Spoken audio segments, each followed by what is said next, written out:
অধ্যায় ২ সভ্যতাসমূহ ইতিহাসে এবং বর্তমানে সভ্যতাসমূহের প্রকৃতি মানব ইতিহাস মূলত সভ্যতার ইতিহাস মানুষের মানবিক দিকগুলোর উন্নয়নের ক্ষেত্রে ইতিহাস ভিন্ন অন্য কোনো ভাবে বা পদবাচ্যে চিন্তা করার উপায় নেই মানব সভ্যতার সঙ্গে ইতিহাসের সম্পর্কের গল্প প্রজন্ম থেকে প্রজন্ম পর্যন্ত প্রলম্বিত করা যায় এটি সুমেরু এবং মিশরীয় ধ্রুপদী মেসো আমেরিকান হতে খ্রিস্টীয় এবং ইসলামী সভ্যতা এবং সেই সঙ্গে সিনিক ও হিন্দু সভ্যতা পর্যন্ত বিস্তৃত অতীত ইতিহাস থেকেই সভ্যতাসমূহ মানুষের বৃহত্তর পরিচয় প্রদান করে আসছে ফলে উদ্ভবের কারণসমূহ উত্থান পরস্পর ক্রিয়া সাফল্য পতন এবং সভ্যতার ধ্বংস ইত্যাদি বিখ্যাত ইতিহাসবিদ সমাজতত্ত্বিক নৃতাত্ত্বিকগণের দ্বারা ব্যাখ্যাত হয়েছে উল্লেখযোগ্য পণ্ডিতজনের মধ্যে ম্যাক্স ওয়েবার এমিলি ডার্কহেইম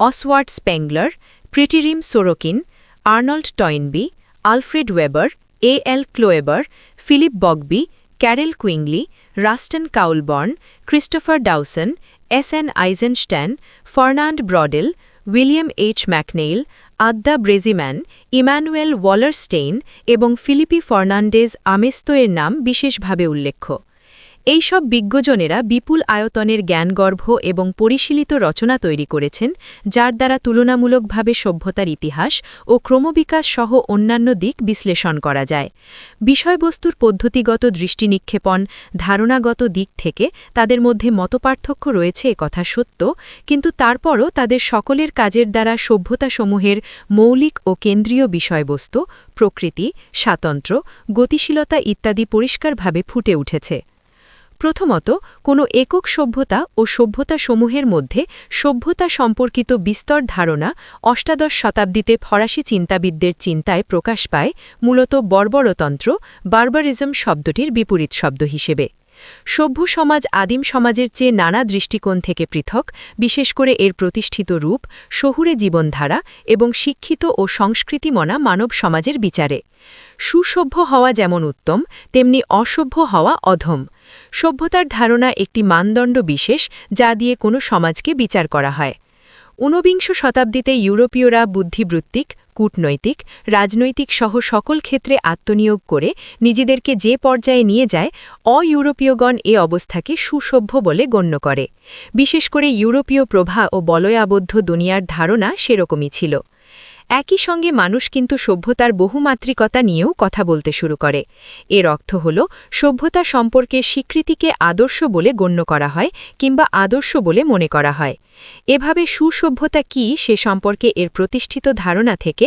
আন্না ব্রাউডেলের প্রবচনের মাধ্যমে একটি বিষয় উপলব্ধি করা যায় যেমন সমগ্র সমাজের খুব অল্প সংখ্যক মানুষ বা গোষ্ঠী হমনাতার নামধারী হিসেবে পরিচিত এবং তারা এলিট অন্যদিকে এমন অনেক সভ্যতা রয়েছে যার প্রত্যেকটি সভ্যতার নিজ নিজ স্বাতন্ত্র্য নিয়ে টিকে আছে সভ্যতার একবাচনিক রূপে সভ্যতা তার বৈশিষ্ট্য কিছুটা হারিয়েছে এবং বহুবাচনিক অবয়বের সভ্যতা হয়তো একবাচনিক ভঙ্গিতে সম্পূর্ণ অসভ্যতার মতো আলোচনা থেকে বলা যায় সভ্যতার বহুবাচনিক দিকই গ্রহণযোগ্য এবং বলা বাহুল্য সভ্যতার বহুবাচনিক দিকই এই বইয়ে মূল আলোচ্য বিষয় প্রদীয় সভ্যতার একবাচন এবং বহুবাচনের মধ্যে পার্থক্যের ভিত্তি বহাল রাখাই যুক্তিযুক্ত সভ্যতার একবাচনিক দিক তখনই যথার্থ বলে মনে হবে যখন এটির প্রভাবে বিশ্বব্যাপী একটি সার্বজনীন সভ্যতার জন্ম নেবে এই মুক্তির হয়তো শেষ রক্ষা নাও হতে পারে কিন্তু এটি যা ধারণ করে তা এগিয়ে নেবার দরকার রয়েছে এই বইয়ের শেষ অধ্যায়ে আলোচনা করা হবে আদৌ সভ্যতা সামনের দিনগুলোতে অথবা হবে নাকি সুসভ্য হবে দ্বিতীয়ত জার্মানির বাইরে সভ্যতা হল সাংস্কৃতিক সত্তা ঊনবিংশ শতাব্দীতে জার্মানির চিন্তাবিদগণ সভ্যতা এবং সংস্কৃতির ভিন্ন ব্যাখ্যা দিয়েছেন সভ্যতার প্রধান বৈশিষ্ট্য যন্ত্র প্রযুক্তি এবং বস্তুগত বিষয়াবলী অন্যদিকে সংস্কৃতি যেখানে থাকে একটি সমাজের মূল্যবোধ চিন্তাচেতনা উচ্চতর বুদ্ধিবৃত্তিক শৈল্পিক অবস্থা নৈতিক গুণাবলী জার্মানির এই চিন্তা জার্মানিতে টেকসই হলেও অন্যত্র তা গৃহীত হয়নি কিছু সংখ্যক নৃতাত্ত্বিক ব্যক্তি সংস্কৃতিতে আদিম সমাজের মধ্যাকার বিষয়াদিকেও অন্তর্ভুক্ত করতে চান তাদের মতে সংস্কৃতি অপরিবর্তিত গ্রামীণ সমাজের সত্তা অথচ শীঘ্রই তা জটিল হতে থাকে উন্নয়ন শহরে ধাঁজ এবং গতিশীল সমাজের অংশ হিসেবে সভ্যতা পরিচিত হতে লাগল তাহলে দেখা যায় সংস্কৃতি এবং সভ্যতার ভেতর একটি পার্থক্য রেখা রয়েছে জার্মান বহির্ভূত বিশ্বে, কিন্তু ব্রডেল বলতে চান এটি বিভ্রান্তিকর যে জার্মানগণ সংস্কৃতিকে সভ্যতা থেকে পৃথক ভাবেন। সে যাই হোক, প্রকৃতপক্ষে সভ্যতা এবং সংস্কৃতি দুটিই কিন্তু মানুষের সামগ্রিক জীবন ব্যবস্থা এবং জীবনবোধের বহিঃপ্রকাশ, এবং একথাও সত্য যে সভ্যতাও একটি সংস্কৃতির প্রতিচ্ছবি বা নির্দেশ। সভ্যতা এবং সংস্কৃতি উভয় ক্ষেত্রেই মূল্যবোধ, রীতিনীতি, প্রতিষ্ঠানাদি, চিন্তা চেতনার ধরন ধারণ ইত্যাদি, যা একটি প্রজন্ম থেকে অন্য প্রজন্মের মধ্যে বিস্তার লাভ করে থাকে। ব্রডেল সভ্যতা বলতে বোঝান একটি স্থান, একটি সাংস্কৃতিক এলাকা, সংস্কৃতির বিভিন্ন বিষয়াদির সংগ্রহশালা, যাতে থাকে নিজস্ব সত্তা। ওয়ালারস্টেইন বলতে চান এটি হলে বিশ্ব দৃষ্টিভঙ্গির একটি নির্দিষ্ট শ্রেণীবদ্ধকরণ, যার ভেতর থাকে প্রথাগুলো, কাঠামোগুলো এবং সংস্কৃতি। বস্তুগত অর্থেও এর প্রকারগুলো ঐতিহাসিকভাবে একটি সামগ্রিকতা গঠন করে, যা অন্যান্য বিভিন্ন প্রকারের সত্তার সঙ্গে একত্রে সহাবস্থান করে। সভ্যতা হল ডাউসনের মতে নির্দিষ্ট কিছু মানুষ কর্তৃক মৌলিক সংস্কৃতি সৃষ্টির প্রক্রিয়া বিশেষ। অন্যদিকে ডার্কহেইম এবং মাউসির মতে এটি হল এক প্রকার নৈতিক মনোভাব, যা একটি জাতিকে বেষ্টন করে। প্রত্যেক জাতির সংস্কৃতি আসলে একটি বৃহত্তর সংস্কৃতির খণ্ডিত অংশ মাত্র। স্পেংলারের মতে সভ্যতা হল সংস্কৃতির অনিবার্য গন্তব্যস্থান বিশেষ। প্রাচীন গ্রিক সভ্যতার এথেন্সের বিষয়টি এখানে প্রণিধানযোগ্য। সাংস্কৃতিক উপাদান সভ্যতার সংজ্ঞায়নে বিবেচনা হতে পারে।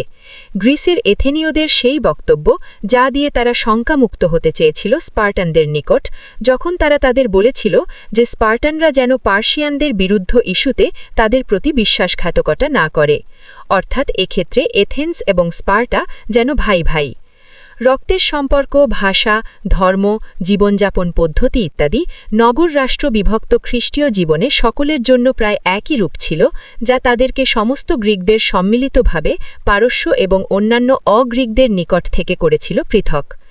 যেসব সবল উপাদান একটি সভ্যতা গঠনে ভূমিকা রাখে তার মধ্যে সম্ভবত ধর্ম হল সবচেয়ে গুরুত্বপূর্ণ উপাদান, এবং এথেনীয়রা তার উপর গুরুত্বারোপ করেছিল। প্রায়শই দেখা যায় বিশ্বের সকল প্রধান সভ্যতার সঙ্গে কোনো না কোনো বৃহৎ ধর্মের সংযোগ রয়েছে। এক্ষেত্রে মানুষের আত্মপরিচয়ের বেলায় নৃতাত্ত্বিক ঐক্য ও ভাষাগত ঐক্য থাকলেও ধর্মের অনৈক্য তাদের পরস্পরের মধ্যে পার্থক্য রেখা টেনে দেয়। এরকম ঘটনা লেবানন, পূর্বতন যুগোস্লাভিয়া প্রভৃতি স্থানে ঘটতে দেখা গিয়েছে। মানুষের মধ্যে সংস্কৃতিবোধের পার্থক্যের নিরিখে সভ্যতার প্রকারভেদের সঙ্গে বস্তুগত বা প্রাকৃতিক ধারাজাত বিষয়সমূহ, যেমন কুল পরিচয়ের একটি তাৎপর্যপূর্ণ সম্পর্ক রয়েছে, যদিও সভ্যতা ও কুল পরিচয়ের বিষয় দুটি সর্বতোভাবে একরূপ নয়। একই কুল বংশ পরিচয়ের মানুষ ভিন্ন ভিন্ন দৃষ্টিভঙ্গি সম্পন্ন সভ্যতায় বিভক্ত হতে পারে। অন্যদিকে ভিন্ন ভিন্ন কুল বংশের মানুষ আবার একই সভ্যতার পতাকার নিচে একত্রিত হতে পারে। বড় বড় মিশনারি ধর্ম যেমন খ্রিস্ট ধর্ম সমাজের বিভিন্ন কুল বংশ পরিচয়ের মানুষকে একত্রিত করতে পেরেছে। অবশ্য মানবগোষ্ঠীর মধ্যে একত্ববোধের সংকটের মূলে কিছু অত্যন্ত গুরুত্বপূর্ণ বিষয় বিশেষভাবে প্রণিধানযোগ্য, আর তা হল তাদের মূল্যবোধ, বিশ্বাসসমূহ, তাদের সামাজিক ও রাজনৈতিক প্রতিষ্ঠানাদি, সমাজ কাঠামো ইত্যাদি। এক্ষেত্রে তাদের দৈহিক গড়ন, মাথার আকৃতি বা গাত্রবর্ণ ততটা গুরুত্বপূর্ণ নয়। তৃতীয়ত, সভ্যতা বিষয়টি ব্যাপক ও বিস্তৃত, কেননা সভ্যতার কোনো উপাদান বিচ্ছিন্নভাবে উপলব্ধি করা সম্ভব নয়। তার চতুষ্পার্শ্বে বেষ্টনকারী সভ্যতাসমূহের আঙ্গিকেই সভ্যতার বিষয়টি বুঝতে হয়। টয়েনবি সভ্যতা সম্পর্কে যা দেখেন তা হল অন্যান্যদের দ্বারা বুঝে ওঠার পূর্বেই উপলব্ধি করার মতো। সভ্যতা হল একটি সামগ্রিকতা।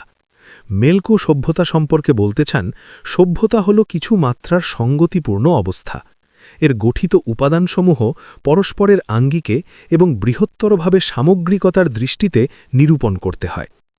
যদি সত্যতা বিচুসংখ্যক রাষ্ট্রসমূহের সমন্বয়ে গড়ে তোলা হয়, তবে সেই সব রাষ্ট্রসমূহের মধ্যে সুসম্পর্ক বজায় রাখার প্রয়োজন আছে, এবং বাইরের বিশ্বের সাথে যোগাযোগের চেয়ে সমসভ্যতা সম্পন্ন রাষ্ট্রসমূহের মধ্যে আন্তঃসম্পর্ক অধিক কার্যকর। হয়তো রাষ্ট্রগুলোকে অধিকতরভাবে সংঘাত ও কূটনৈতিক সম্পর্কের জন্য প্রয়োজনীয় সকল প্রকার তৎপরতায় মনোনিবেশ করতে হবে। তারা একে অপরের সঙ্গে অর্থনৈতিকভাবে অধিকতর নির্ভরশীল হয়ে পড়বে। হয়তো সেখানে পরিব্যাপ্ত, নান্দনিক এবং দার্শনিকোচিত বিষয়গুলো প্রাধান্য পাবে। সভ্যতা হল সর্বোচ্চ এবং বিস্তীর্ণ সাংস্কৃতিক সত্তা। গ্রাম, অঞ্চল, নৃজাতিগোষ্ঠী, জাতীয় পরিচয়সমূহ, ধর্মীয় গোষ্ঠীসমূহ প্রত্যেকটি একটি পৃথক সাংস্কৃতিক উপাদান এবং বিভিন্ন মাত্রিক সাংস্কৃতিক ও বা বহুমাত্রিকতার মধ্যে সভ্যতার পরিচয় মেলে।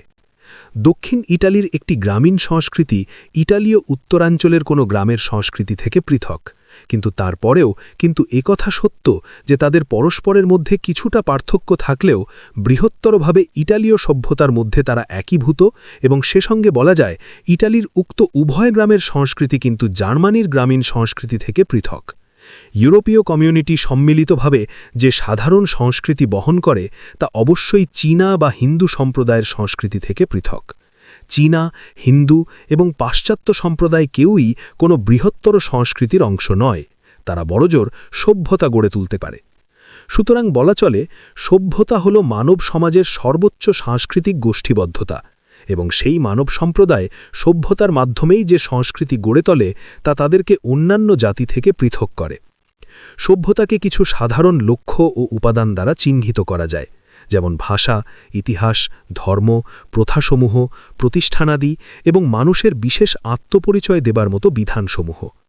মানুষের আত্মপরিচয়ের একটি স্তর থাকে, যেমন রোমের প্রেসিডেন্ট নিজেকে রোমান বলেই পরিচয় দেবেন, যদিও তিনি একই সঙ্গে একজন ইটালিয়ান, একজন ক্যাথলিক, একজন খ্রিস্টান, একজন ইউরোপিয়ান, একজন পাশ্চাত্যের মানুষ।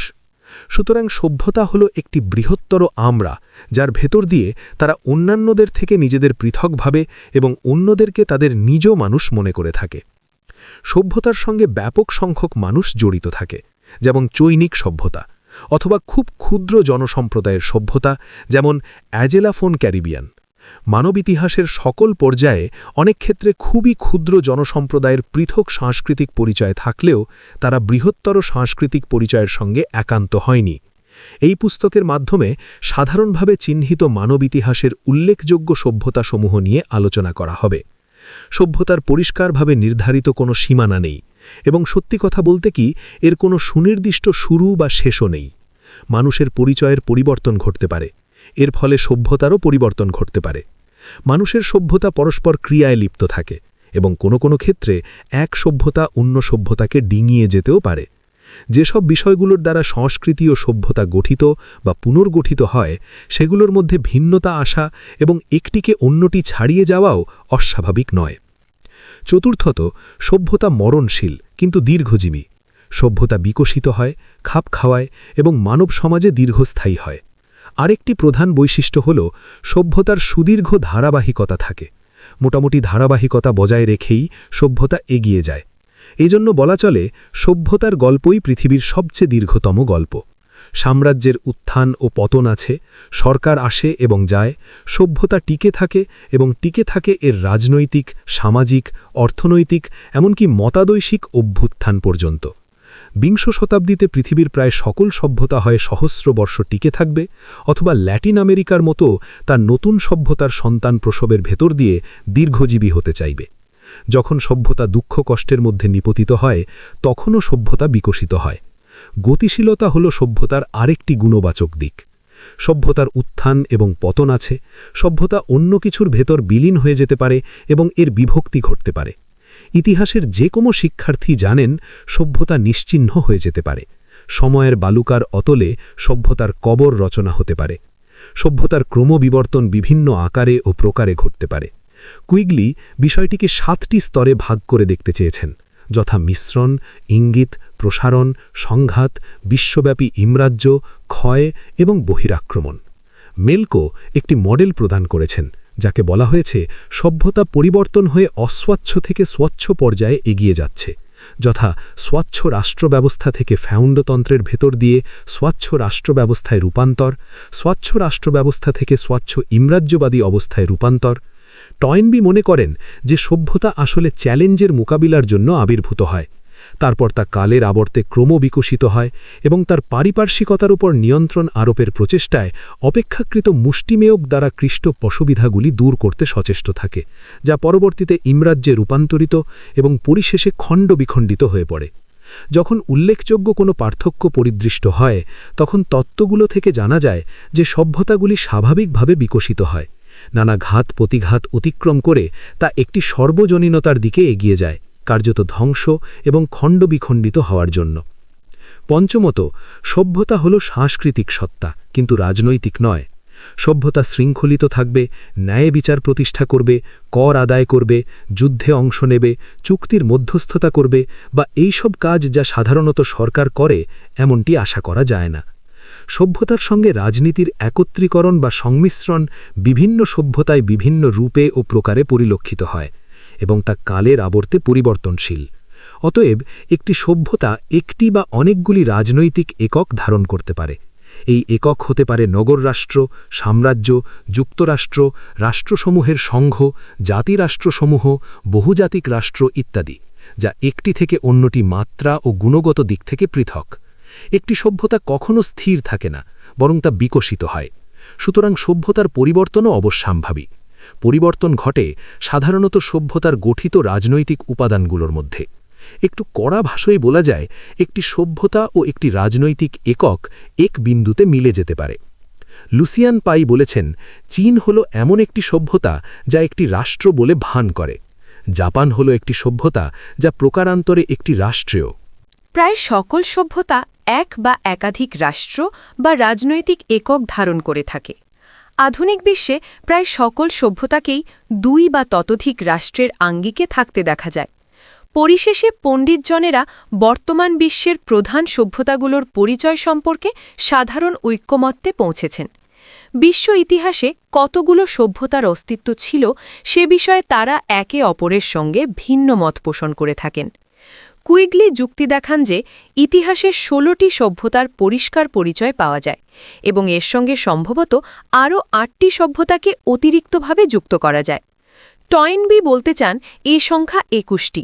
তারপর তিনি আবার বলেন সংখ্যা আসলে ২৩টি। স্প্যাংলার মাত্র ৮টি প্রধান সভ্যতার কথা স্বীকার করে থাকেন। ম্যাকনিল বিশ্বের ৯টি সভ্যতা সম্পর্কে আলোচনা করেছেন। ব্যাগবাই মাত্র ৯টি সভ্যতার কথা বললেও পরে বলেন, যদি জাপান, অর্থোডক্স ও চীনকে পশ্চিমা সভ্যতা থেকে ভিন্ন করা হয় তবে সভ্যতার সংখ্যা দাঁড়াবে ১১টিতে। ব্রডফেলো মাত্র ৯টি সভ্যতাকে চিহ্নিত করেছেন, আর বোস্টোটনুই ৭টি সভ্যতার কথা বলেছেন যা বর্তমান বিশ্বে বজায় রয়েছে। সভ্যতা চিহ্নিতকরণে এই পার্থক্য কেন? কারণ হল কোথাও কোথাও চীন এবং ভারতকে একক সভ্যতা হিসেবে দেখতে চাওয়া হয়ে থাকে, অথবা আরও দু-একটি সভ্যতার কথা বলা হয় যা ওই বৃহৎ সভ্যতার শেকড়বাকড় বিশেষ। এ পার্থক্যের পরও বলা যায় বিশ্বের প্রধান প্রধান সভ্যতাগুলো একে অপরের প্রতিদ্বন্দ্বী নয়। এ প্রসঙ্গে মেলকো সংশ্লিষ্ট নথিপত্র পর্যালোচনা করে বলেছেন যে যুক্তিসঙ্গত চুক্তি যা কমপক্ষে ১২টি সভ্যতার মধ্যে সংগঠিত হয়েছে তন্মধ্যে ৭টি এখন টিকে নেই, যেমন মেসোপোটেমিয়ান, মিশরীয়, ক্রিটান, ধ্রুপদী, বাইজেন্টাইন, মধ্য আমেরিকান, এনজিডান এবং ৫টি যেমন চৈনিক, জাপানি, ভারতীয়, মুসলিম এবং পাশ্চাত্য সভ্যতা এখনও জীবিত ও সক্রিয় রয়েছে। এই সভ্যতাগুলোর আঙ্গিকে বর্তমান বিশ্বের আন্তর্জাতিক সম্পর্ক বিশ্লেষণের জন্য গুরুত্বপূর্ণ। সে সঙ্গে ল্যাটিন আমেরিকান ও আফ্রিকান সভ্যতাও সংযুক্ত। আমরা বর্তমান বিশ্বের সভ্যতাসমূহকে নিম্নলিখিতভাবে দেখতে পারি।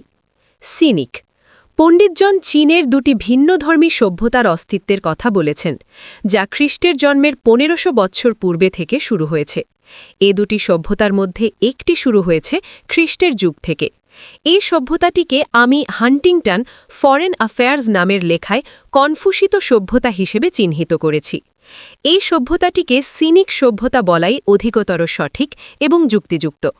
কনফুসিয়াসের মতবাদ চীনের সভ্যতার একটি বড় অংশ।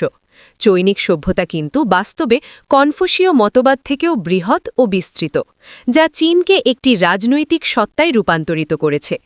সিনিক শব্দটি অনেক পণ্ডিতজনদের দ্বারা ব্যবহৃত হয়েছে, যার ভেতর দিয়ে চীনের জনগণের সাধারণ সংস্কৃতির প্রকাশ ঘটেছে এবং এর সঙ্গে মিল রয়েছে দক্ষিণ পূর্ব এশিয়ার কিছু দেশ যেমন ভিয়েতনাম এবং কোরিয়া। জাপানি কোনো কোনো পণ্ডিতজন একটি একক দূর প্রাচ্যের সভ্যতার দৃষ্টিতে জাপানি ও চৈনিক সভ্যতাকে এক করে দেখেন। অনেকেই জাপানি সভ্যতাকে একটি স্বতস্থ সভ্যতা হিসেবে স্বীকৃতি দিতে নারাজ, বরং জাপানি সভ্যতা হচ্ছে চৈনিক সভ্যতার ডালপালা, যার আগমন ঘটেছিল এবং তা ঘটেছিল ১০০ সালে এবং ৪০০ সালে। হিন্দু বিশ্বজনীনভাবে এক বা একাধিক ক্রমাগত চলমান সভ্যতা ভারতীয় উপমহাদেশে ১৫০০ খ্রিস্টপূর্ব অব্দ থেকেই ছিল। এটি ছিল ইন্ডিয়ান, ইন্ডাদ বা হিন্দু, এবং বর্তমান সময় পর্যন্ত তা এই হিন্দু নামটি ধারণ করে আছে। কে কোনোভাবেই হোক না কেন, বিগত সহস্রাব্দে হিন্দু ধর্ম উপমহাদেশের সবচেয়ে কেন্দ্রীয় ও প্রভাবশালী কৃষ্টি হিসেবে কাজ করেছে। হিন্দু ধর্ম সম্পর্কে বলা হয় এটি ধর্মের চেয়েও বড়, অথবা এটি একটি সামাজিক ব্যবস্থা যা এটি উপমহাদেশের সভ্যতার সবচেয়ে কুর বিষয়। আধুনিক হিন্দু ধর্ম আজও প্রভাব প্রতিপত্তি বহাল রেখেছে, যদিও ভারতের একটি বড় অংশ মুসলমান ও অন্যান্য ছোটখাটো সংখ্যালঘিষ্ঠ জাতিগোষ্ঠী দ্বারা ভারত পরিবেষ্টিত। সিনিকের মতো হিন্দু শব্দটি নিজে একটি সভ্যতা হিসেবে পরিচিত হয়, যার রাষ্ট্র ব্যবস্থা থেকে পৃথক। ইসলামী ইসলাম যে একটি স্বতন্ত্র ধরনের সভ্যতা তা প্রধান প্রধান পণ্ডিতজনই মেনে নিয়েছেন। ৭ম শতাব্দীতে আরবীয় এলাকায় এই ধর্মের সূচনা হয় এবং তা দ্রুত উত্তর আফ্রিকা, ইবেরীয় উপদ্বীপ সহ পূর্ব দিকে এশিয়া, ভারতীয় উপমহাদেশ এবং দক্ষিণ এশিয়ায় ছড়িয়ে পড়ে।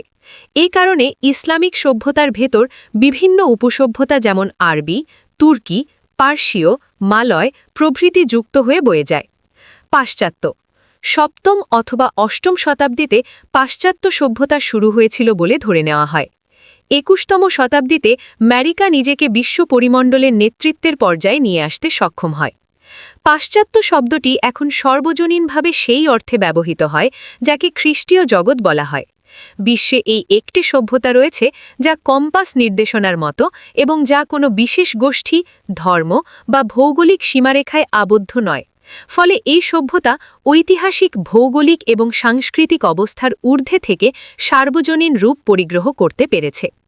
ঐতিহাসিকভাবে পাশ্চাত্য সভ্যতা বস্তুত ইউরোপীয় সভ্যতা। আধুনিক মনে হলে সে অবস্থার অবসান হয়ে এখন পাশ্চাত্য সভ্যতা কিন্তু ইউরোপীয় ও উত্তর আটলান্টিক সভ্যতার ধারক ও বাহক। ইউরোপ, আমেরিকা, উত্তর আটলান্টিক অঞ্চল মানচিত্রে খুঁজে পাওয়া গেলেও পাশ্চাত্য কিন্তু কোনো প্রকার মানচিত্রে খুঁজে পাওয়া যাবে না। পাশ্চাত্য শব্দটি আরও একটি ধারণাকে জাগিয়ে তোলে, আর তা হল পাশ্চাত্যিকরণ, এবং এভাবে বিভ্রান্তিকর অবস্থা যেমন পাশ্চাত্যিকরণ ও আধুনিকীকরণের উদ্ভব হয়েছে। জাপানকে সহজেই পাশ্চাত্যিকৃত বলা যায়, যতটা না যায় ইউরোপীয় আমেরিকানকরণ। ইউরোপীয় আমেরিকান সভ্যতা হল সর্বজন গ্রাহ্য নির্দেশিত পাশ্চাত্য সভ্যতা, এবং যদিও এ শব্দটির মধ্যে সার্বজনীনতার সাংঘাতিক অভাব রয়েছে, তবুও এ পুস্তকে তা ব্যবহার করা হবে। আফ্রিকা সম্ভাব্য ব্রাউডেল ব্যতীত সভ্যতা সম্পর্কিত অন্যান্য পণ্ডিতজন আফ্রিকাকে একটি স্বতন্ত্র সভ্যতা বলে মানতে নারাজ। আফ্রিকার উত্তর ও পূর্ব এলাকা ইসলামী সভ্যতার অধীন। ঐতিহাসিকভাবে দেখলে বলা যায় ইথিওপিয়ার নিজস্ব সভ্যতা রয়েছে। আফ্রিকার অন্যত্রে ইউরোপীয় সাম্রাজ্যবাদী থাবার কারণে পাশ্চাত্য সভ্যতার প্রসার ঘটেছে। দক্ষিণ আফ্রিকায় ডাচ, ফরাসি এবং ইংরেজ বসবাসকারীরা একটি বহুধা চরিত্রের ইউরোপীয় সভ্যতার জন্ম দিয়েছে। আরও একটি গুরুত্ববহ দিক হল এই যে ইউরোপীয় সাম্রাজ্যবাদের সঙ্গে খ্রিস্টীয় ধারা আফ্রিকায় ও সাহারায় ছড়িয়ে পড়েছিল। আফ্রিকার সর্বত্র নৃতাত্ত্বিক পরিচয় খুবই স্পষ্ট এবং সর্বব্যাপী, কিন্তু এরপরও একটি বিষয় লক্ষ্য করার মতন যে আফ্রিকার সামগ্রিক পরিচয়ের চেতনাও এখানে কাজ করে চলেছে। তবে একটি স্বতন্ত্র পরিচয় নিয়ে সাব সাহারা এগিয়ে যেতে চায় এবং দক্ষিণ আফ্রিকা একটি কোর রাষ্ট্র হিসেবে প্রতীয়মান হচ্ছে। ধর্ম হল সভ্যতার একটি অন্যতম কেন্দ্রীয় বিবেচ্য বিষয়। এ বিষয়ে ক্রিস্টোফার ডাউসন বলেন, প্রধান ধর্মগুলো প্রকৃতপক্ষে প্রধান সভ্যতাসমূহের ভিত্তিমূল হিসেবে কাজ করে থাকে। ওয়েবারের মতে পৃথিবীর 5টি প্রধান ধর্মগুলোর মধ্যে 4টি, যেমন খ্রিস্টধর্ম, ইসলাম, হিন্দু ধর্ম এবং কনফুসীয়বাদ সরাসরি প্রধান প্রধান সভ্যতার সঙ্গে সংযুক্ত। পঞ্চমটি অর্থাৎ বৌদ্ধ ধর্ম সভ্যতার সঙ্গে সংযুক্ত নয়। কিন্তু এমনটি হওয়ার অর্থ কি? ইসলাম এবং খ্রিস্টধর্মের মতো প্রথম দিকে বৌদ্ধ ধর্ম 2টি প্রধান ধারায় বিভক্ত হয়ে পড়ে এবং খ্রিস্টধর্মের মতো তা তার নিজস্ব জলাভূমিতে টিকে থাকতে বা প্রভাব বিস্তার করতে ব্যর্থ হয়। প্রথম শতাব্দীর শুরুতে বৌদ্ধ ধর্ম আরব থেকে চীনে বক্সানি হয় এবং পরবর্তীতে তা কোরিয়া, ভিয়েতনাম এবং জাপানে প্রভাব বিস্তার করতে সক্ষম হয়। এসব সমাজে থাকে এদের মধ্যে ইহুদিদের নবী এবং পুরোহিতগণ, হিক দার্শনিক এবং সাফিস্ট সম্প্রদায়, চৈনিক বোদ্ধাগণ, হিন্দু ব্রাহ্মণ সম্প্রদায়, বৌদ্ধ সংঘ এবং ইসলামী ওলেমা সম্প্রদায় বিশেষভাবে উল্লেখ্য কোনো কোনো অঞ্চলে 2 কিংবা 3 প্রজন্ম একটানাভাবে সত্যতার প্রতি অধিভুক্ত থেকেছে। তারপর ওই স্বভাবার মৃত্যু ঘটেছে কিংবা মধ্যবর্তী সময় অর্থাৎ অন্য প্রজন্ম সেই স্থান দখল করে নিয়েছে। 2.1 রেখাচিত্রের মাধ্যমে এই রেখাচিত্রটিতে ক্যারল কুইগলি কর্তৃক প্রস্তুতকৃত ইউরো এশিয়ার প্রধান সভ্যতাসমূহের সময়ের আবর্তে পরিবর্তিত হওয়ার বিষয়টি তুলে ধরা হয়েছে। সভ্যতাসমূহ আবার ভৌগোলিকভাবেও পৃথক হয়েছে।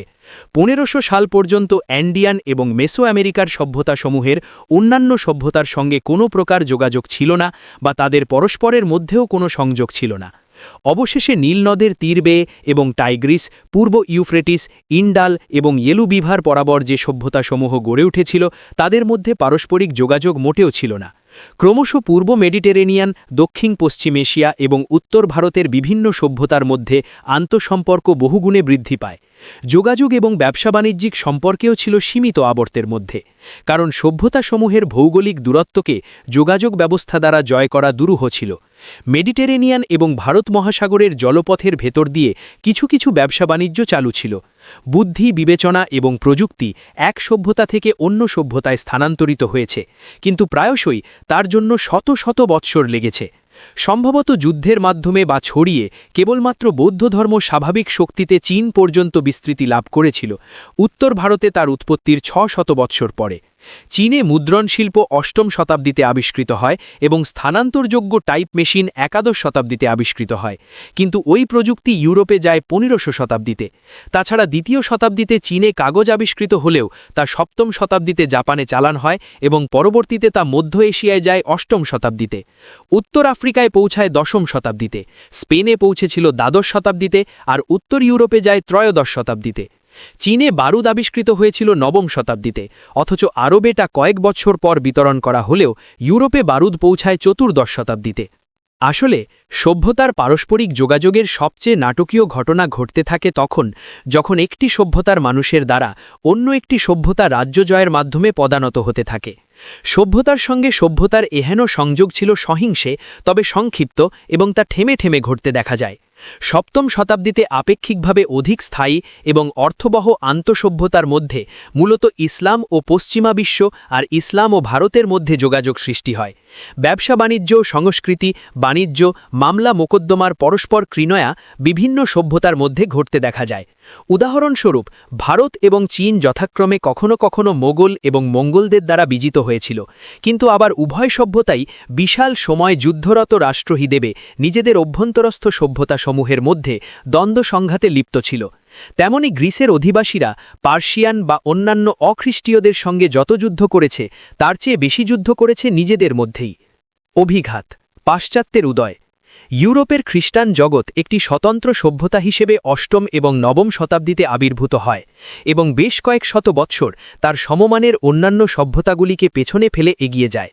চীনে ট্যাং, সাং এবং মিং রাজবংশের শাসনকাল 8ম শতাব্দী থেকে দ্বাদশ শতাব্দী পর্যন্ত, ইসলামী বিশ্ব এবং 8ম থেকে একাদশ শতাব্দী পর্যন্ত বাইজেন্টাইন শাসন সম্পদে, ভূখণ্ডে, সামরিক শক্তিতে, শৈল্পিক সৃষ্টি এবং অর্জনে, কি সাহিত্যে এবং বৈজ্ঞানিক ও প্রযুক্তিগত দিকে ইউরোপকে ছাড়িয়ে গিয়েছিল।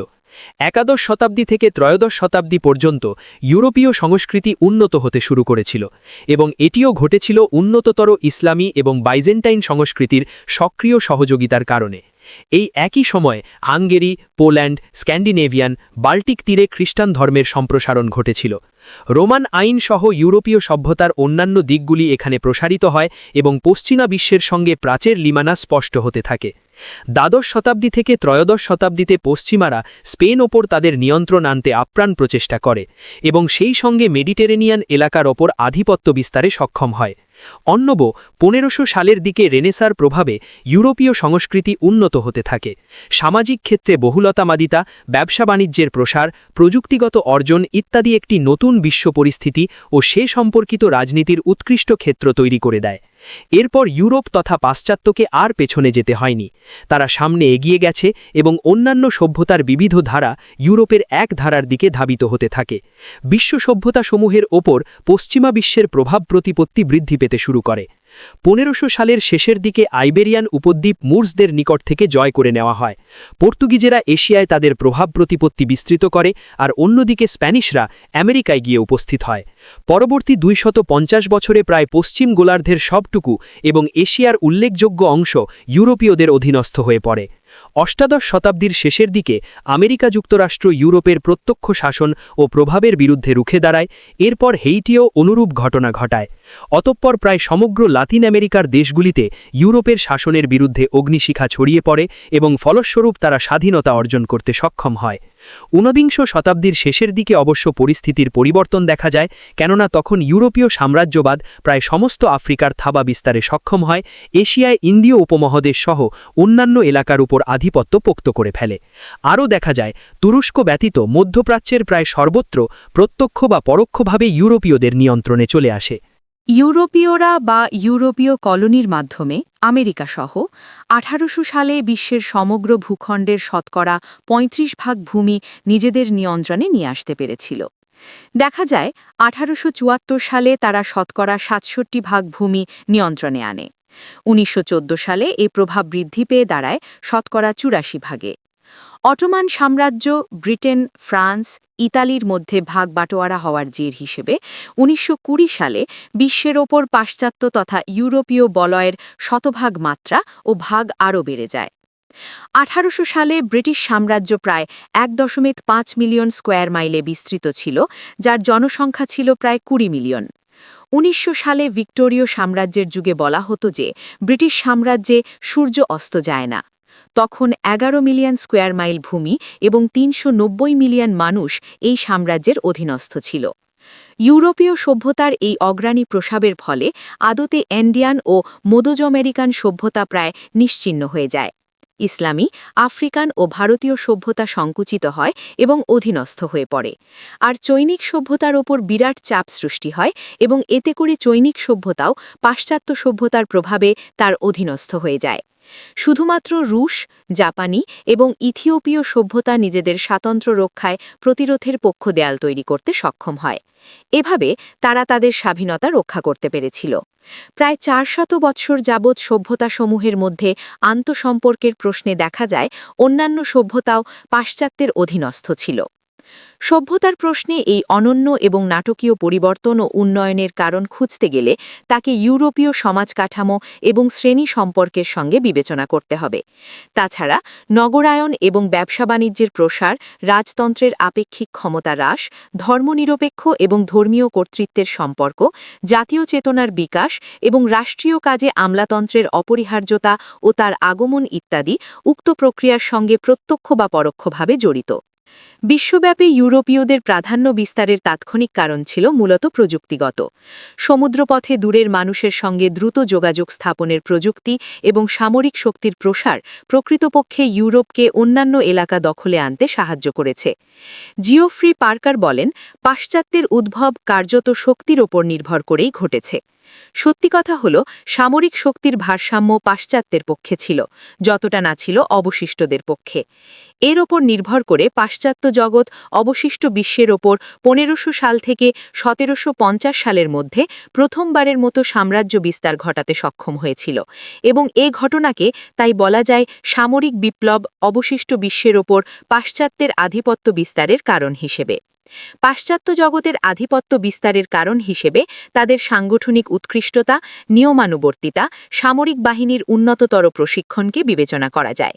এসব কারণে পশ্চিমাদের হাতে চলে এসেছিল উন্নত অস্ত্রশস্ত্র, যোগাযোগ প্রযুক্তি, সামরিক বাহিনী চলাচল ও অবস্থানের ক্ষেত্রে সুনিশ্চিততা, চিকিৎসার সুবন্দোবস্ত ইত্যাদি, আর এসবই ছিল শিল্প বিপ্লবের ফল।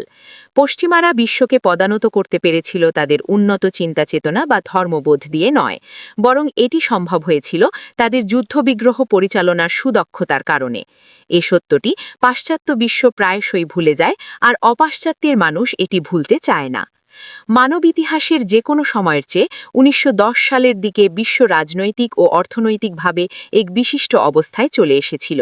বিশ্বের সর্বমোট উৎপাদনের আন্তর্জাতিক বাণিজ্যের অংশ পূর্বের যে কোনো সময়ের চাইতে অনেক বেশি বৃদ্ধি পেয়েছিল, এমনকি এর পরিমাণ ১৯৭০ এবং ১৯৮০ দশকের প্রায় সমকক্ষ ছিল। তাছাড়া আন্তর্জাতিক বিনিয়োগ ছিল পূর্বের যে কোনো সময়ের চেয়ে অনেক বেশি। সভ্যতা বলতে তখন পাশ্চাত্য সভ্যতাকেই বোঝানো হতো। আন্তর্জাতিক আইন বলতে গুণোমোনিয়াস প্রদত্ত ঐতিহ্যবাহী পাশ্চাত্য আন্তর্জাতিক আইনকেই বোঝানো হতো। আন্তর্জাতিক ব্যবস্থাও ছিল মূলত পশ্চিম বিশ্ব প্রদত্ত ব্যবস্থা, কিন্তু সুসভ্য রাজশাস্ত্র এবং উপনিবেশিত ভূখণ্ড তারা একই সঙ্গে নিয়ন্ত্রণ করত। ১৫০০ সালের পরে পশ্চিম বিশ্ব কর্তৃক নির্ধারিত আন্তর্জাতিক ব্যবস্থার এই আবির্ভাব ছিল বৈশ্বিক রাজনীতির দ্বিতীয় প্রধান বৈশিষ্ট্য স্বরূপ। আরও একটি দিক বিশেষভাবে উল্লেখযোগ্য, আর তা হল পশ্চিমা বিশ্ব অপাশ্চাত্য বিশ্বের সঙ্গে আন্তঃসম্পর্কের ক্ষেত্রে কর্তৃত্বমূলক এবং অধীনস্থ করে রাখার মনোভাবের পরিচয় দিলেও পশ্চিমা রাষ্ট্রগুলোর মধ্যে আন্তঃসম্পর্ক ছিল পারস্পরিক সমতা নীতির ওপর প্রতিষ্ঠিত। এ ধরনের ঘটনা ইতিহাসে বিরল নয়, কেননা একই সভ্যতার অভ্যন্তরস্থ বিভিন্ন রাজনৈতিক সংগঠন বা রাষ্ট্রের মধ্যে পারস্পরিক সম্পর্কের সমতা নীতি চীন, ভারত এবং গ্রিক সভ্যতার ক্ষেত্রেও লক্ষ্য করা গিয়েছিল। তারা ছিল একই বা সমরূপ সংস্কৃতির অধীনস্থ, যেমন তাদের ভাষা, আইন, ধর্ম, ইতিহাস, প্রশাসনিক চর্চা, কৃষিজ উৎপাদন ব্যবস্থা, ভূমি দখলীকরণ নীতি এবং সম্ভবত আত্মীয়তার বন্ডিও ছিল একই রূপ। ইউরোপের জনগণ বিভিন্ন রাষ্ট্রের পরিচয়ে বিভক্ত থাকলেও তারা একই রকম সংস্কৃতি, ব্যবসা বাণিজ্যিক কার্যক্রম সহ অন্যান্য দিকেও তাদের মধ্যে অমিলের চেয়ে বেশি মিলই ছিল। অবশ্য তারা একে অপরের সঙ্গে যুদ্ধ করেছে এবং তারা তা করেছে কোনো প্রকার শেষ পরিণতি ছাড়াই। তাছাড়া ইউরোপের বিরাট অংশ, প্রায় ১/৪ এলাকা অটোমান সাম্রাজ্য দ্বারা নিয়ন্ত্রিত ও শাসিত ছিল। তারা কখনো ইউরোপীয় আন্তর্জাতিক ব্যবস্থার অংশ হিসেবে বিবেচিত হয়নি। প্রায় ১৫০ কাল যাবৎ ইউরোপের অভ্যন্তরীণ সভ্যতা ধর্মীয় মতাবিভেদ এবং রাজবংশীয় ও তৎসম্পর্কিত যুদ্ধবিগ্রহের দ্বারা আচ্ছন্ন ছিল। এরপর আরও প্রায় ১৫০ বৎসরকাল ওয়েস্টফালিয়া চুক্তি পর্যন্ত পশ্চিম বিশ্বের সংঘাত ছিল মূলত রাজপুত্র, সম্রাট, পরিপূর্ণ রাজা বা রানী এবং সাংবিধানিক রাজা বা রানী, তাদের আমলাতন্ত্র, সামরিক বাহিনী, তাদের ব্যবসা বাণিজ্য নির্ভর অর্থনীতির শক্তিসমূহ এবং তাদের পারস্পরিক স্বার্থ সংশ্লিষ্টতা থেকে সবচেয়ে গুরুত্বপূর্ণ হল যে ভূখণ্ড তারা শাসন করাত তা সম্প্রসারিত করতে চাইত, আর এ কারণে যুদ্ধবিগ্রহ অনিবার্য হয়ে উঠত। এই প্রক্রিয়ার অংশ হিসেবে তারা জাতি রাষ্ট্রের জন্ম দিয়েছিল। ফরাসি বিপ্লবের শুরুতে সংঘাতের প্রধান ধারা ছিল কিন্তু জাতি, রাজপুত্র নয়। ১৭৯৩ সাল সম্পর্কে আর পালমার বলেন, রাজার যুদ্ধ সমাপ্ত হয়েছে, কিন্তু জনগণের যুদ্ধ সবে শুরু হল। ঊনবিংশ শতাব্দীর এই ধারা প্রথম বিশ্বযুদ্ধ পর্যন্ত বহাল ছিল। ১৯১৭ সালে রুশ বিপ্লবের ফলে জাতি রাষ্ট্রের মধ্যে সংঘটিত দ্বন্দ্ব সংঘাতের সঙ্গে মতাদর্শগত দ্বন্দ্ব সংঘাত আরম্ভ হয়। প্রথমে এটি হল ফ্যাসিজম, কমিউনিজম, উদারনৈতিক গণতন্ত্রের মধ্যে সীমিত। পরবর্তীতে কমিউনিজম ও উদারনৈতিক গণতন্ত্রের মধ্যে সংঘটিত হতে থাকল। শীতল যুদ্ধের সময় এই দুটি মতাদর্শ দুটি বৃহৎ শক্তি শিবিরে বিভক্ত হয়ে যায়, কিন্তু এই দুটি বৃহৎ রাষ্ট্রই কিন্তু ইউরোপীয় গণানুগতিক অর্থে জাতি রাষ্ট্র ছিল না। পর্যায়ক্রমে প্রথমে রাশিয়া, তারপর চীনে এবং শেষে ভিয়েতনামে মার্ক্সীয় শক্তি ক্ষমতায় আসার ফলে একটি উত্তরণ পর্ব শুরু হয়, যেখানে ইউরোপীয় দৃষ্টিতে আন্তর্জাতিক ব্যবস্থা গিয়ে দাঁড়ায় ইউরোপ পরবর্তী বহুধা বিভক্ত সভ্যতা কেন্দ্রিক আন্তর্জাতিক ব্যবস্থায়। মার্ক্সীয় দর্শন আসলে কিন্তু ইউরোপীয় সভ্যতার পরিমণ্ডলে সৃষ্ট মতাদর্শ, কিন্তু ইউরোপে মার্ক্সবাদ শেকড় বাড়তে ব্যর্থ হয়।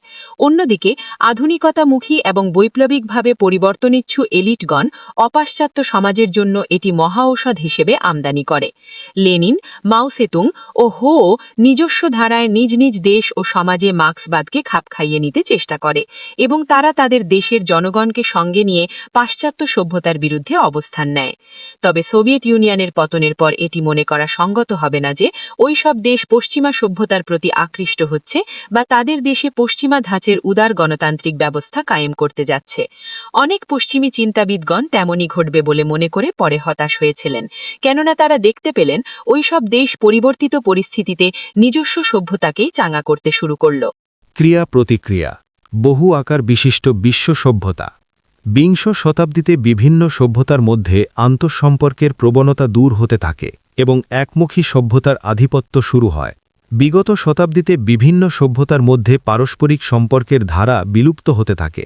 প্রথমত, পাশ্চাত্য ঘেঁষা ঐতিহাসিকগণের প্রিয় শব্দ পাশ্চাত্যের অনবরত প্রসারের পরিসমাপ্তি ঘটতে থাকে এবং পাশ্চাত্যের বিরুদ্ধে বিদ্রোহের যাত্রা শুরু হয়। দেখা গেল এতদিনের অসমভাবে ব্যবহৃত পাশ্চাত্যের ক্ষমতা অবশিষ্ট বিশ্বের ওপর আপেক্ষিকভাবে হ্রাস পেতে শুরু করেছে। 1990 সালের বিশ্বের মানচিত্র 1920 সালের বিশ্ব মানচিত্রের সঙ্গে খুব কমই মিল খুঁজে পাওয়া যাবে। সামরিক শক্তির অসামগ্র এবং অর্থনৈতিক ক্ষমতা এবং রাজনৈতিক প্রভাব প্রতিপত্তি ব্যাপকভাবে পরিবর্তিত হয়ে গিয়েছে। পশ্চিমা বিশ্ব এখনও অবশিষ্ট বিশ্বের ওপর প্রভাব প্রতিপত্তি চালিয়ে গেলেও সত্যি কথা বলতে অপাশ্চাত্যের সভ্যতাসমূহ নিজস্ব ধারায় বিকশিত হওয়ার কারণে পশ্চিমা প্রভাব উল্লেখযোগ্যভাবে হ্রাস পাচ্ছে।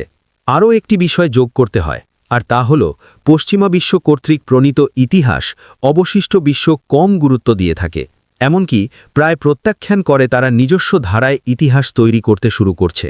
দ্বিতীয়ত, উল্লিখিত কারণে যে ফলাফল ও অগ্রগতি অর্জিত হয় তার প্রভাবে আন্তর্জাতিক ব্যবস্থার যে পরিবর্তন ঘটে তা পশ্চিমা বিশ্বের নিয়ন্ত্রণ বহির্ভূত হতে শুরু করে এবং বিশ্ব ক্রমান্বয়ে বহুধা বিভক্ত সভ্যতার দিকে এগোতে থাকে।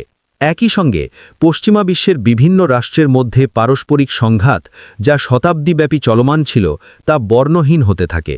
বিংশ শতাব্দীর শেষের দিকে পশ্চিমা বিশ্ব তাদের যুদ্ধ মনোভাব সম্পন্ন রাষ্ট্র চরিত্র থেকে সরে আসতে থাকে। এভাবে পশ্চিমা বিশ্ব সর্বজনীন অবস্থার প্রতি আকৃষ্ট রাষ্ট্র ব্যবস্থার দিকে অগ্রসর হওয়ার অধিকতর সুযোগ পায়। তবে বিংশ শতাব্দীর শেষ নাগাদও তারা এই নবযাত্রার কোনো ফলপ্রসূ অগ্রগতি দেখাতে পারেনি।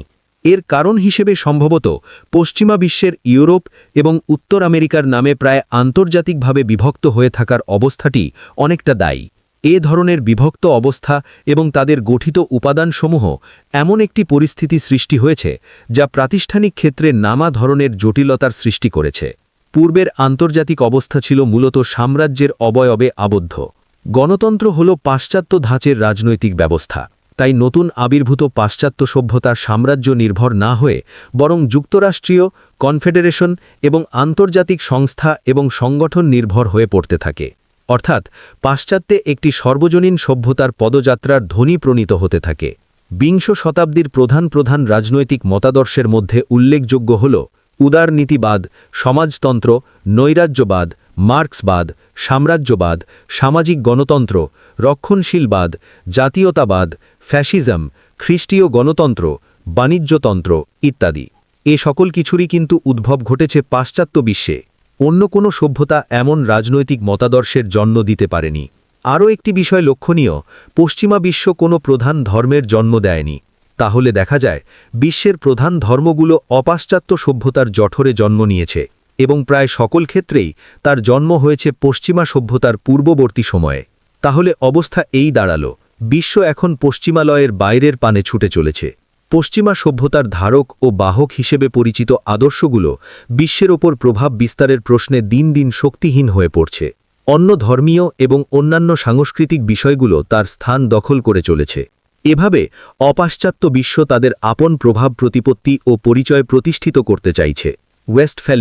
ওয়েসিফ্যালিয়ান অনুযায়ী আন্তর্জাতিক রাজনীতিকে ধর্মনিরপেক্ষ করার বা অন্যভাবে আন্তর্জাতিক রাজনীতি থেকে ধর্মকে বাদ দেওয়ার প্রচেষ্টা চ্যালেঞ্জের মুখোমুখি হয়ে পড়েছে এবং পশ্চিমা সভ্যতা প্রায় নিঃশেষ হতে চলেছে। অন্যদিকে অপাশ্চাত্যে ধর্ম জোরদার হচ্ছে। তাই এডওয়ার্ড মর্টিমার বলেন, ধর্ম ক্রমাগত আন্তর্জাতিক বিষয়াদির ওপর কর্তৃত্ব ও প্রভাব বৃদ্ধি করছে। বিশ্বে এখন বিভিন্ন মতাদর্শের মধ্যে দ্বন্দ্ব সংঘাতের আর তেমন সুযোগ নেই, কারণ রাজনৈতিক মতাদর্শ এখন যৌন বিষয়, কিন্তু তার স্থলে বিশ্ব বিভিন্ন সভ্যতার ও তার অন্তরস্থ ধর্ম ও সংস্কৃতির মধ্যে দ্বন্দ্ব সংঘাতে ব্যস্ত হয়ে পড়েছে। বৈশ্বিক রাজনৈতিক ভূগোল এখন 1920 সালের 1 বিশ্বতত্ত্ব, 1960 সালের 3 বিশ্বতত্ত্ব থেকে 1990 সালে এসে বলতে গেলে অর্ধ ডজন বিশ্বতত্ত্বের কবলে নিপতিত হয়েছে। 1960-এর দশকে 1920 সালের সহগামী বিশ্ব সাম্রাজ্য মুক্ত বিশ্বের নিকট নিমজ্জিত হয়ে যায়। এ অবস্থায় অপাশ্চাত্য বিশ্বের অনেক দেশই কমিউনিজমকে অস্বীকার করেছিল, কিন্তু 1990 সালের দশকে নিয়ন্ত্রিতভাবে পাশ্চাত্য ধারা ওইসব দেশের ওপর প্রভাব বজায় রেখেছে। আশ্চর্যিকভাবে বলা যায় এই পরিবর্তন ঘটেছিল বিশ্বে ১৯৮৮ সাল থেকে ১৯৯০ সালের মধ্যে, যখন মতাদর্শিক অর্থে ব্যবহৃত মুক্ত বিশ্ব কার্যত পশ্চিমা বিশ্ব গড়া দ্রুত অপসারিত হচ্ছে। দেখুন টেবিল নং 2.8। আরও দেখা যায় যে ইসলাম একটি সাংস্কৃতিক রাজনৈতিক সত্তা হিসেবে এগিয়ে আসছে। তাছাড়া বৃহত্তর চীন, রাশিয়া এবং এর নিকটতম বিদেশ এবং ইউরোপীয় ইউনিয়ন এ সব কিছুই সভ্যতা ধারণ করে আছে। বিভিন্ন সভ্যতার মধ্যে পারস্পরিক সম্পর্কের এই তৃতীয় পর্যায় পূর্বের যে কোনো সময়ের চাইতে সুগভীর, যা প্রথম পর্যায়ে ততটা ছিল না, অথবা সমতার ভিত্তিতে পারস্পরিক আদান-প্রদানের নিমিত্তে চালিত দ্বিতীয় পর্যায়েও তত ছিল না।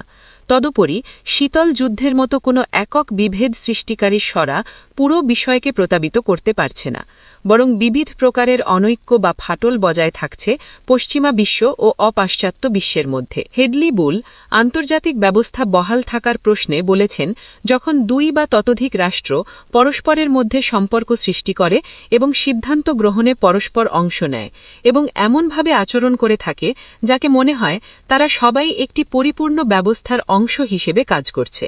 একটি আন্তর্জাতিক সমাজ বলতে বোঝায় যখন তাদের পরস্পর স্বার্থ, দৃষ্টিভঙ্গি একরূপ থাকে এবং ওই সাধারণ বিষয়ে তারা একত্রী হয় এবং তারা সবাই একই ধরনের বিধিনিষেধের আওতাধীন হয়, একই প্রাতিষ্ঠানিক ধারায় একত্রে কাজ করে থাকে এবং সর্বোপরি তাদের মধ্যে থাকে একটি সাধারণ কৃষ্টি বা সভ্যতাবোধ। সুমেরীয়, গ্রিক, হেলেনিস্টিক, চৈনিক, ভারতীয় এবং ইসলামী ধারায় চালিত পূর্ববর্তী নেতৃত্বকে এবং বলা যায় ১৭ শতক থেকে ঊনবিংশ শতাব্দী পর্যন্ত ইউরোপীয় আন্তর্জাতিক ব্যবস্থা সম্প্রসারিত হয়ে প্রকৃতপক্ষে অন্যান্য সভ্যতার ওপর প্রভাব রেখেছিল। ইউরোপের কিছু প্রাতিষ্ঠানিক রীতিনীতি ও তার ব্যবহার অন্যান্য দেশে হস্তানি হয়ে গিয়েছিল। তবুও ওইসব সমাজে এখন পর্যন্ত ইউরোপীয় ধারায় কোনো সাধারণ সংস্কৃতি গড়ে ওঠেনি। ব্রিটেনের আন্তর্জাতিক সম্পর্ক তত্ত্ব মোতাবেক বিশ্ব হল একটি উত্তমভাবে গড়ে ওঠা আন্তর্জাতিক ব্যবস্থা, বিশ্ব সমাজ হল প্রাচীন ধারার কবলে পরিচালিত আন্তর্জাতিক সংঘ। প্রত্যেক সভ্যতাই নিজেকে পৃথিবীর সভ্যতার কেন্দ্র বলে মনে করে থাকে এবং তারা সেভাবেই তাদের সভ্যতার ইতিহাস লিখে থাকে। এ কথাটি সম্ভবত অন্যান্য সভ্যতার চাইতে পশ্চিমা জগতের সভ্যতার জন্য অধিক সত্য। একক সভ্যতার মাহাত্ম্য সম্পর্কিত এ মনোভাব আধুনা বিশ্বে ক্রমাগত হ্রাস পেতে বাধ্য হচ্ছে, কেননা এখন বিশ্বে বিভিন্ন সভ্যতার চেতনাগুলো ধারালো হচ্ছে এবং সভ্যতার একত্বের পরিবর্তে বহুত্ব ধারা বেশি অগ্রগামী হচ্ছে। সভ্যতা সম্পর্কিত বিজ্ঞ পণ্ডিতগণ এই বাস্তবতা সম্পর্কে সচেতন এবং বলা বাহুল্য সভ্যতা সম্পর্কিত দৃষ্টিভঙ্গির এ পরিবর্তনকে তারা স্বতঃসিদ্ধ বলে মনে করে থাকেন। ১৯১৮ সহল স্পেংলার পশ্চিমা জগতের দ্বারা প্রভাবিত যুগগুলোকে প্রাচীন, মধ্যযুগ এবং আধুনিক ধারায় বিভক্ত করার কার্যক্রমকে অদূরদর্শী হিসেবে চিহ্নিত করে বলেন যে এটি কেবলমাত্র পশ্চিমা জগতের জন্য বড়জোর সত্য হতে পারে। এর কিছুকাল পর টয়েনবি দেখান যে পশ্চিমা জগতের সংকীর্ণতার দৃষ্টতা আসলে অহংবোধের ভ্রম বই কিছু নয় এবং বিশ্ব এই পথেই চক্রাকারে ঘূর্ণায়মান, যেখানে মনে করা হয় অপাশ্চাত্য বিশ্ব স্থির বা অপরিবর্তনীয় এবং সেখানে অগ্রগতি আমার দরকার রয়েছে। স্পেংলারের ন্যায় তিনি ইতিহাসের সমন্বয় বা ঐক্যর বিষয়ে কোনো পূর্বধারণা করেননি, যেখানে ধারণা করা হয় সভ্যতার নদী একটি যা আমাদের নিজস্ব। এছাড়া অন্যান্যদের সভ্যতার দাবি যুক্তিযুক্ত নয়, কেননা সেখানে নদীর কোনো স্বাধীন প্রবাহ নেই, থাকলেও তা মরুভূমির বালুকায় পথ হারিয়ে বা শুষ্ক হয়ে গিয়েছে। টয়েনবির ৫০ বছর পরে ব্রাউডেল বলেন যে বিশ্বের দ্বন্দ্ব সংঘাত বুঝতে হলে জগতের সাংস্কৃতিক সংঘাত এবং বহুধা বিভক্ত সত্যতার বাস্তবতা মেনে নিতে হবে। এ সকল পণ্ডিত যেসব ভ্রম এবং কুসংস্কার সম্পর্কে সতর্কবাণী উচ্চারণ করে গিয়েছেন, ২০ শতাব্দীর শেষে এসে তা বাস্তবে প্রতিফলিত হতে শুরু করেছে। অর্থাৎ মনে করা হয়ে থাকে যে ইউরোপীয় সভ্যতাই প্রকৃতপক্ষে বিশ্বের সেরা এবং সর্বজনীন।